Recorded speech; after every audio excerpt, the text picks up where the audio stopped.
And it unlocked what I call expansive love. My partner, although he was not physically present, was very much a part of that experience for me.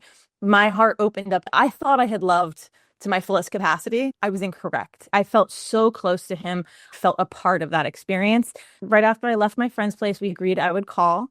So I did, gushing, telling him how much I appreciated and I loved him, how connected I felt. I asked what he wanted to hear, and it was dead silence. All he said was, "I can't believe you did it."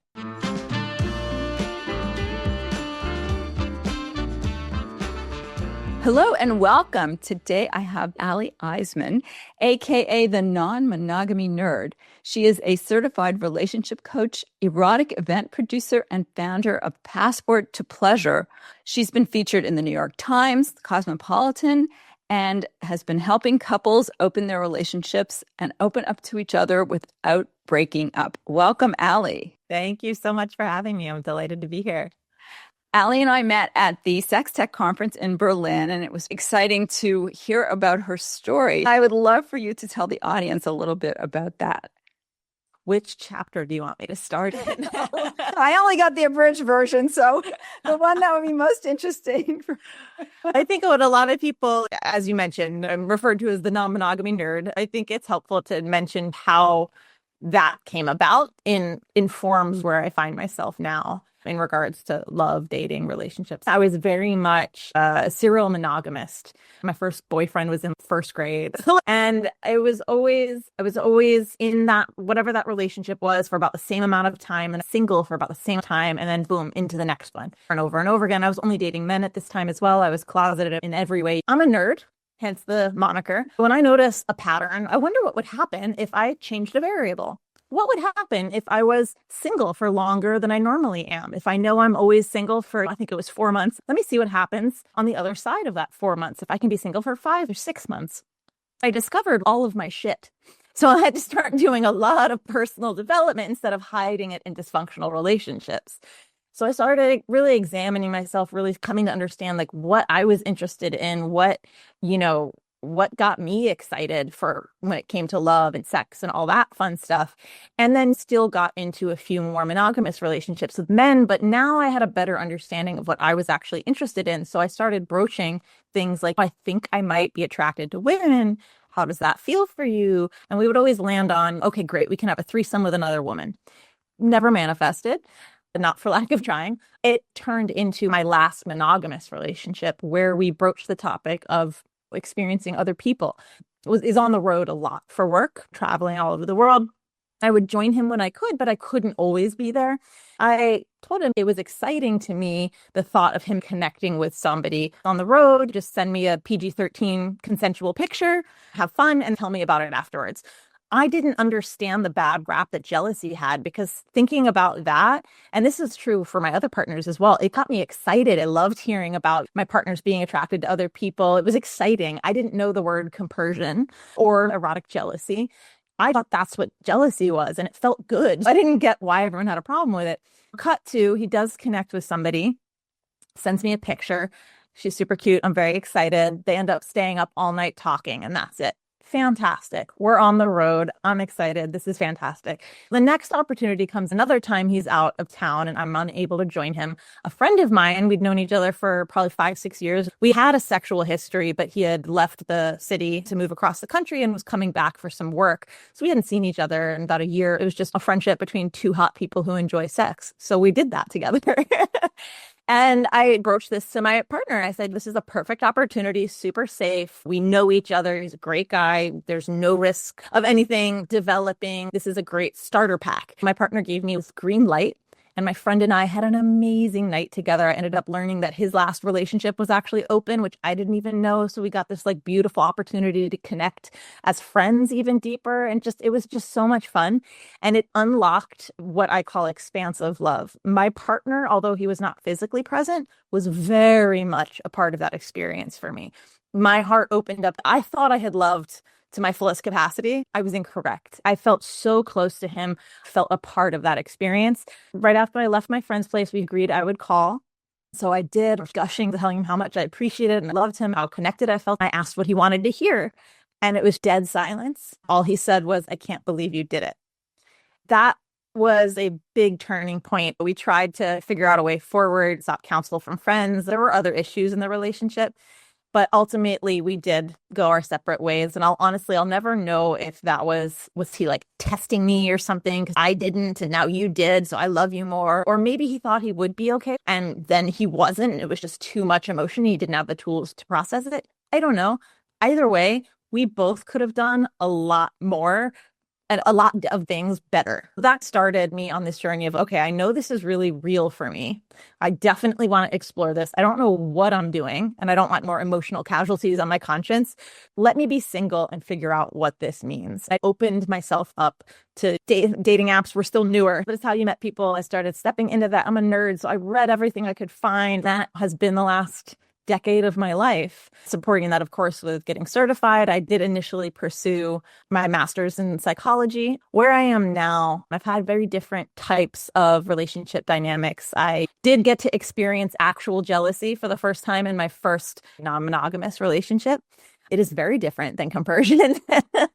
I've had the pleasure of multi-partner dynamics where I've been in a 3-person relationship, not a couple and a third, 3 people dating each other simultaneously. We started seeing each other at the same time. It was very fulfilling. And now I find myself with girlfriends in the US and a primary male partner here in the UK, and then a couple wonderful comets who are partners who come in and out due to location. I find myself in the most full version of partner I've ever experienced. Wow. So much there. 10 years in a nutshell. I love it. It's a beautiful story, but let's back up a little bit. Starting with, we in this industry know the word compersion, but I would imagine there's a lot of people out there that don't know what that means. And you mentioned another word that I've never heard before, zelophilia. So if we could just start with definition, and then I want to go back to the story. I'm a word nerd. You can ask me to define anything. I love words. Yes, compersion, it's commonly referred to as the opposite of jealousy, which is not entirely accurate, and I'll tell you why. But it's basically the joy or pleasure that you experience from your partner experiencing joy or pleasure with someone else. Now, it doesn't have to be romantic. You can feel that joy you feel for your best friend when they get promoted. These are all forms of compersion. Compersion can also be erotic, called erotic compersion. A lot of folks who like watching their partner play with somebody else, like cuckolding or hot wife. Philia is erotic jealousy. Compersion feels good and has to do with your partner with somebody else, and it can be erotic. Jealousy doesn't feel so good. It has to do with your partner with somebody else, but it can also be erotic. I think of compersion and jealousy, erotic compersion, erotic jealousy, or zelophilia. Erotic jealousy can be attractive as opposed to feeling like shit. It still feels like jealousy, but the experience of jealousy, there can be a turn-on component to it as well. Got it. Okay. So let's back up to that first relationship. You brought up something common and also reasons things don't work out. You have this understanding with your partner that it's okay to have separate relationships. Now, there's also like defining like what you consider non-monogamy, open, cheating, etc. We'll get to that in a minute. I think one of the things that makes it so difficult for people is that they think they're okay with it until that it actually happens. It brings up how you enter into these kinds of relationships and what does it really mean, and when is it cheating and when is it either consensual or ethical non-monogamy, whichever definition you prefer. How does one say, I think I want someone else and I love you? What's the dynamic for a relationship to open in whatever form? You hit the nail on the head when you said they think they're going to respond one way and they respond another way. That really keys in on a component, regardless of the relationship dynamic, monogamous, non-monogamous, what have you. The ability to be uncomfortable on your own and with each other is paramount to the success and longevity of a relationship. We have an entire society that's built around avoiding discomfort. Everything should make you happy. It should feel great. And if it doesn't, you're doing it wrong. When I go to the gym, it hurts, but I get stronger. My endurance is better. I feel better. It's really uncomfortable. It's never not uncomfortable. The weights are heavy, but I get stronger. Getting rid of that myth that if I'm feeling uncomfortable, something's wrong. If I'm feeling jealousy, there's something wrong with me. There's something wrong with the relationship. No. What other feelings do you have that you're like judging? Oh my God, I feel hungry. Gross. No, you're having a feeling. It's giving you information. Investigate. just like you would, oh, I'm hungry. I should probably eat something. Like that, it's just an information system.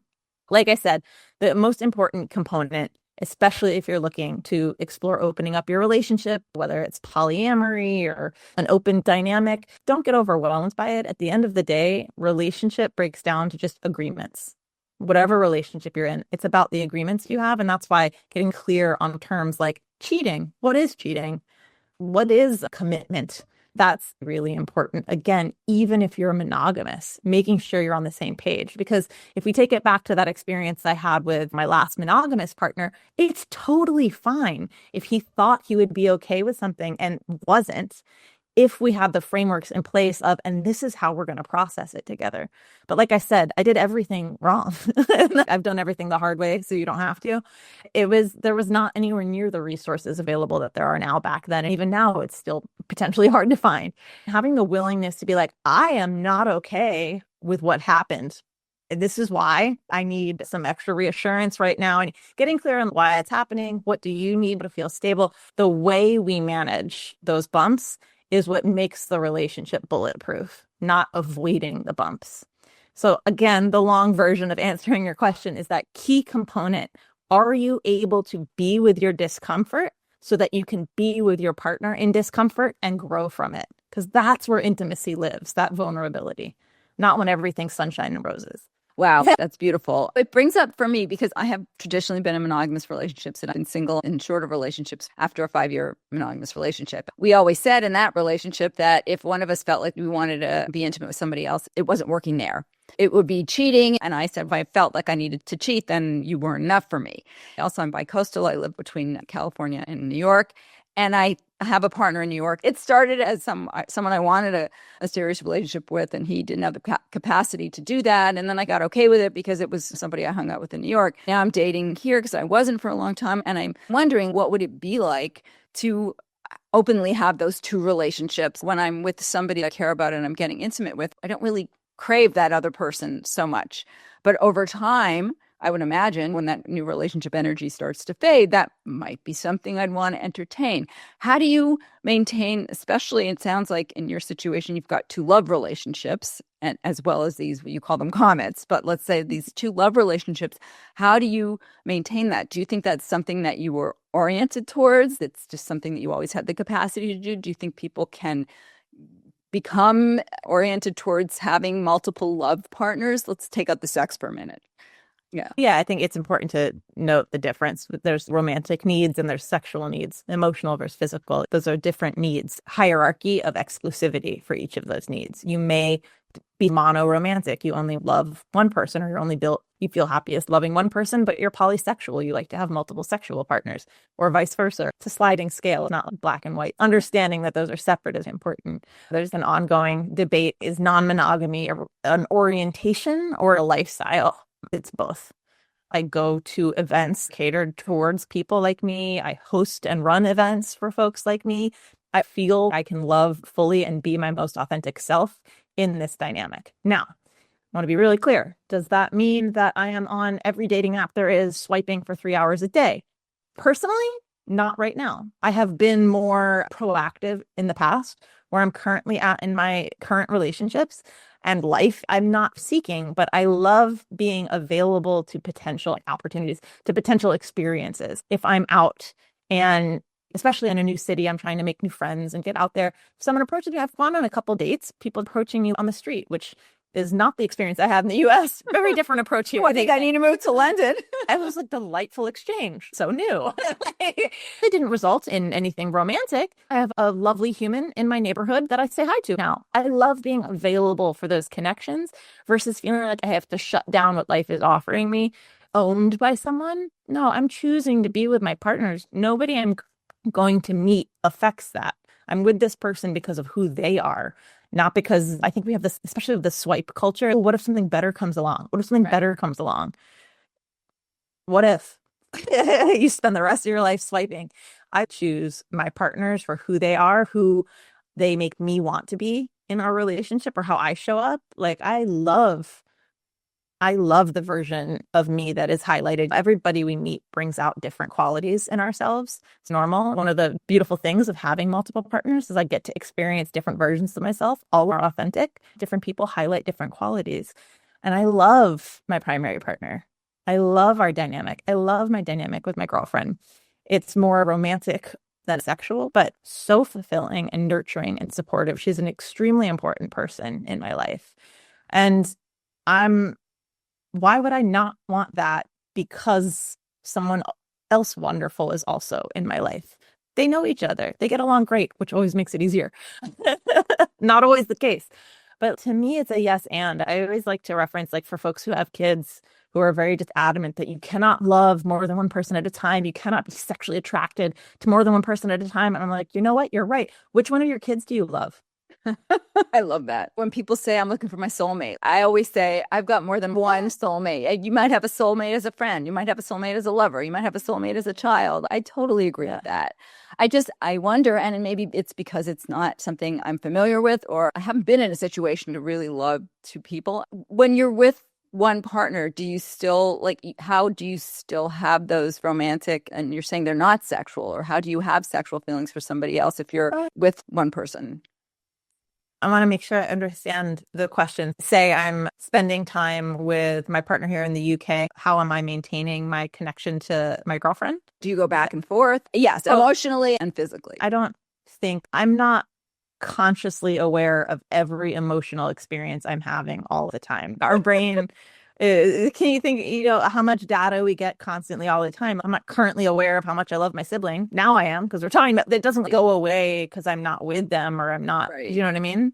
So yes, there is an intention behind this, because especially since her and I are not in the same city, we have a weekly video call. She's helping me with stuff with my house in LA. So we're constantly back and forth, but that's just day-to-day stuff. She's celebrating her birthday in Spain with my ex and her partner. We were in a triad dynamic together. Our partner, who she is still with, we're not romantic partners. We still adore each other. No hard feelings. Very sad to lose that relationship. But for example, she and him are going to celebrate her birthday in Spain. So my partner here in the UK and I are going to go fly and meet them. And we're all going to spend time together. So it's just prioritizing time, because that really is the only limited resource, time. And not all relationships are created equally. Just because I spend less time with one person, who gets to tell me that means they're less important to me? Different relationships need different things. We are just getting started. Part 2 is coming, and trust me, you'll want to hear this. If you love this conversation, make sure to subscribe on YouTube and follow Taboo to Truth wherever you get your podcasts.